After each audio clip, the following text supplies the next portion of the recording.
Hello everyone, welcome to my channel vlog life.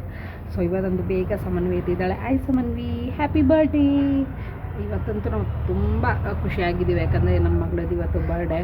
So ಈಗ ತಾನೇ ಅವಳು ಸ್ನಾನ ಎಲ್ಲ ಆಯಿತು, ತಿಂಡಿ ಆಯಿತು. ಸೊ ಈಗ ಅವಳನ್ನ ದೇವಸ್ಥಾನಕ್ಕೆ ಕರ್ಕೊಂಡೋಗಿ ಬರ್ತೀವಿ. ಅದಾದಮೇಲೆ ನೆಕ್ಸ್ಟ್ ಅವಳ ಪ್ರಿಪ್ರೇಷನ್ ಇದೆ, ಹೋಟೆಲ್ಗೆ ಹೋಗಿ ಎಲ್ಲ ನಾನು ನಿಮಗೆ ವ್ಲಾಗ್ ಮಾಡ್ತೀನಿ.